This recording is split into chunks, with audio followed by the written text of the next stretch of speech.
Welcome back, Short Kings. It's that time of the year again. We're finally getting a day one drop on PS Plus. Last year, we were lucky enough to get Animal Well and Dave the Diver. Dave's sticking around, but Animal Well will be gone in a week, so make sure to play that if you haven't already. April 10th, we are getting a game that is currently sitting at a whopping 92 on Metacritic, making it one of the highest rated titles of the year. Highest rated titles on PlayStation Extra, period. It's currently tied with Bloodborne and Celeste at number 5 best game of all time on PS Extra. If you already have Game Pass or PS Plus Extra, you don't have to do anything. It's a day one drop, just go and download it. If you don't, Blueprints is going for $30 on Xbox and PlayStation stores. On Steam right now, it's 10% off. But even better, if you use my links below, you'll get not 20, but 30% off by using CD keys. Great, now I sound like an infomercial. Buying this game may cause upset stomachs, diarrhea, and tummy aches. Link in the description. Let's talk about the game. It is a first-person puzzle adventure called Blueprints, and it's kind of given me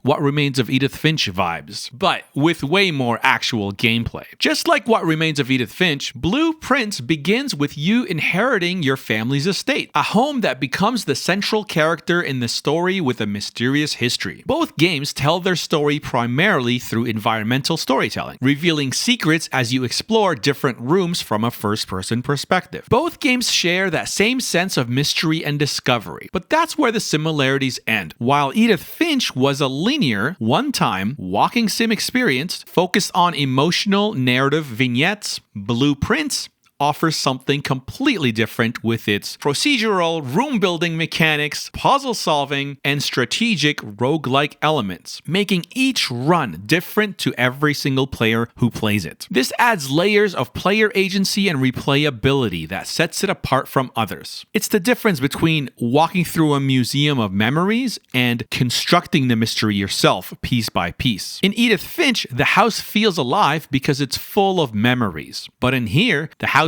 actually feels alive because it's constantly changing. While in Edith, the home felt reflective. Here, this house feels active. You are in the mystery right now, documenting it as it unfolds instead of investigating the past. But enough about that comparison. Let's jump into everything you need to know about this Game of the Year contender. The gameplay mechanics, the mystery, why people even think it deserves Game of the Year, and we'll try to do it all without spoiling a single thing, because solving the mystery is what makes exploring this mansion so unforgettable. So if you love puzzles and roguelikes, and you want to feel like a detective with a little notebook, you might need an actual one. This game should absolutely be on your radar. This game does not hold your hand and respects your intelligence. It rewards curiosity, persistence, and makes you use your brain, unlike the majority of games out there. And when you actually use your problem-solving skills and get the solution with no outside help, there's no satisfaction that quite matches that feeling.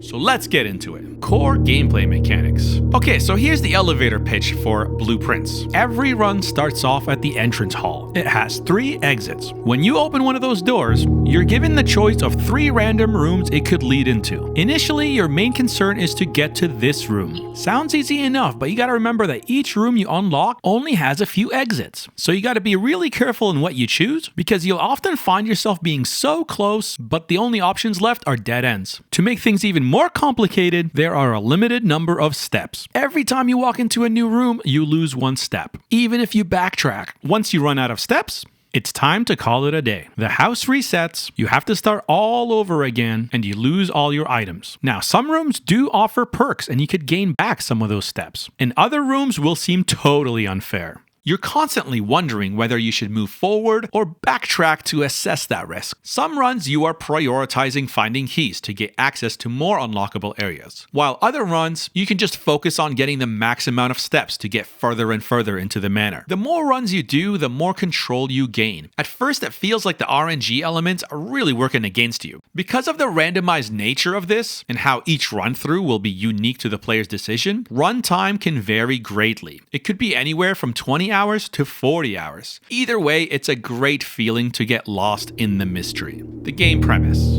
You inherit a sprawling manor from your rich great-uncle, but there is a catch. In order to claim your inheritance, you have to prove yourself worthy. In this 45-room estate, there is a secret room 46, and no one has been able to find it. Are you worthy? It sounds simple, and if the house wasn't constantly shifting, maybe it would be. But that wouldn't make it very fun, would it? The house is full of secrets, puzzles, and really weird rooms. And the best part is that you're actively building it as you explore it. Literally. Room by room, door by door, you're constructing your own version of this giant mansion, which makes the game so unique. No two players will have the exact same path. The entire experience takes place in first person, beginning in the entrance hall where you're faced with your first decision. Which door do you open? What unfolds is a massive, interconnected mystery with layers you won't even realize are layers until many hours later. Would this be classified as a MetroidBrania? I'm almost getting like Outer Worlds vibe here, which is my favorite game. Since every run is gonna be different, no run is wasted. You're always learning a little bit more. Clues learned in one room might unlock a mystery in another room 5 days later. A weird symbol that meant nothing 2 hours ago now makes perfect sense. There's something to learn from every failed run. The great thing about your learned knowledge is that each room has the same layout and content. So a storeroom might always contain a key, a coin, a gem, or an item that you desperately need. Learning where everything is becomes a key part of your strategy. This is what makes the game so unique. There is no single right answer, which makes the game feel very personal. Your solution feels uniquely yours. It's roguelike meets board games. Now the puzzles, I can't spoil anything because just like any other Metroidbrania, you'll want to go in blind. That learned knowledge is the most satisfying part of the game. Puzzles are really clever. Some are self-contained in the room, but a lot of them require multiple rooms and multiple playthroughs to fully understand. You have to be constantly taking down notes. Phrases and numbers that are meaningless and random might be an essential clue later on. Cryptic letters and notes, strange patterns, symbols, actual mechanical puzzles. There's so much for you to explore, but you have to keep tabs of. So we weren't kidding about having an actual notebook near you. Or if you don't like the old pen and paper, you can do what I love doing in these sort of situations. And that is use the PlayStation's share function to take screenshots and screenshot videos of every puzzle you come across. And then you get to access them in your media library later if you don't feel like having an actual notebook next to your controller. Because everyone will approach this differently, some people will beat the game but still have a large chunk of undiscovered areas and mysteries that were never solved. This is huge for replayability and the platinum run, because finding room 46 is not the end goal. You'll want to discover everything there is to know about this house's secrets.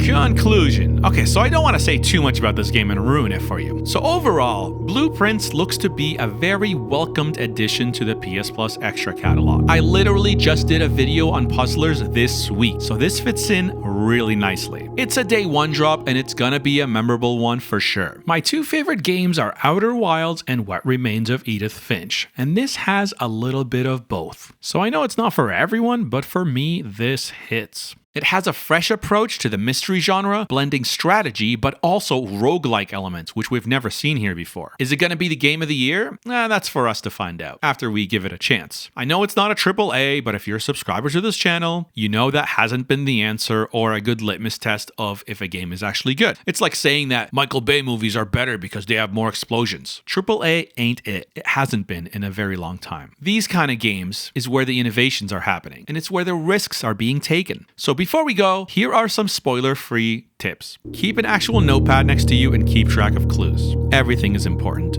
Nothing is useless. Or do my method of screenshotting or capturing that video to watch later. If you got what you needed from a run, don't be afraid to end the day early and save some time. And lastly, explore everything. Every room has a purpose. And this last tip took me way too long to figure out. If you're like me, you're probably just walking around and then looking at the map, double checking every few seconds and trying to remember which way you gotta go. Okay, so straight and right, straight and right. But you don't need to do this. You don't need to press R2 and interrupt your gameplay every few seconds. When the 3 room options show up, you can totally press R2 then. There's a map overlay and the room even changes. This helps helps you keep track of which way you gotta go. Oh, one final tip. Go into your settings and turn off the smooth look. A few people are getting seasick over this feature. That's all I wanted to say about this game because I want you to discover the magic of that mystery. I hope you enjoyed this day one game and let me know below if you're excited to try it or if you've already tried it. And if you have, on what day did you discover the elusive room and finish the game? That's it for now. Thanks for watching, and until next time,